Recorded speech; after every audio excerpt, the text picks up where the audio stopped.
Salut fidèles abonnés, merci de recevoir mes salutations agro-éco-responsables.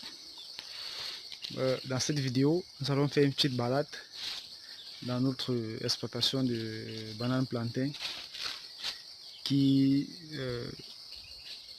couvre 10 hectares pour le moment.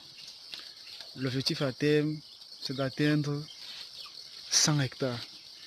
Pour le moment, 10 plantés qui entrent déjà en production et on est en train d'étendre à 30 pour le moment. Donc, on va juste se balader dans la bananière pour que vous puissiez voir que ça peut vous motiver, ça peut vous inspirer, que vous puissiez comprendre que vous pouvez aussi avoir une plantation comme celle-ci, bien entretenue, bien aérée.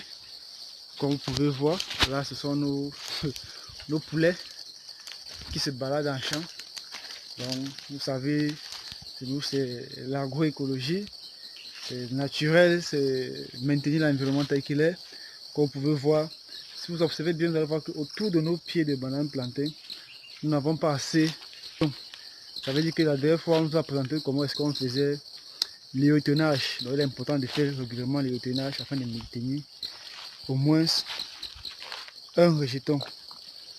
Ça c'est quand l'objectif c'est de produire les régimes. Mais si l'objectif c'est de produire les rejetons, ça veut dire que vous devez privilégier beaucoup plus les rejetons. Mais comme l'objectif c'est de produire les régimes chez nous, pour laquelle nous faisons régulièrement l'éotonnage. Donc ça c'est ce que vous puissiez voir en fait. Le champ, c'est, il faut le dire, c'est pas facile au quotidien. Il faut beaucoup de travail pour obtenir ce que vous voyez ici.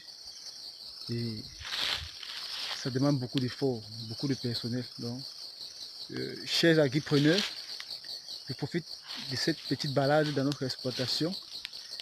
Que vous puissiez comprendre ce que vous voyez en image, c'est beaucoup de travail, beaucoup de sacrifices. Si vous voulez vous lancer déjà, rassurez-vous d'avoir une bonne équipe qui puisse être stable, qui puisse être dynamique, qui puisse être expérimentée, qui puisse être compétente. Rassurez-vous sur le site d'avoir le campement. Rassurez-vous sur le site d'avoir un point d'eau, d'avoir les toilettes, d'avoir de l'énergie, ce qui va permettre à ce que le personnel sur place puisse se sentir à l'aise et qu'il ne puisse pas vouloir toujours sortir. Il faut aménager le campement comme vous-même vous pouvez venir et y passer la nuit.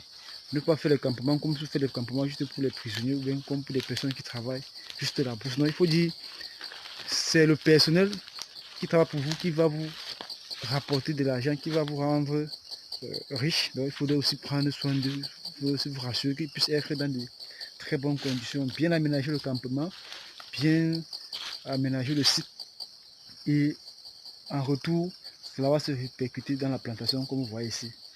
Plus le personnel est bien à l'aise, plus le personnel est équipé, il leur faut des équipements, des casques, des bottes, des tenues, des combinaisons et tout. Là, ils vont se sentir à l'aise, ils vont pouvoir mieux travailler.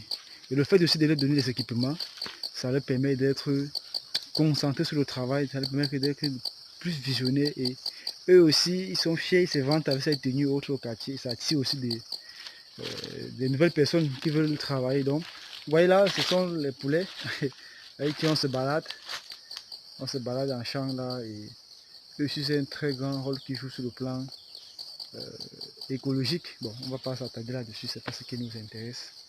Donc, vous pouvez voir, on a les poulets là qui se baladent en plantation avec nous. Donc ici, c'est un peu l'exploitation. Si on doit marcher vraiment, on doit aller à des kilomètres. Donc, chers abonnés, prenez en compte le conseil qui est partagé ici. Donc vous voyez, le champ est bien aéré parce qu'on fait régulièrement les feuillages, on fait régulièrement l'étonnage.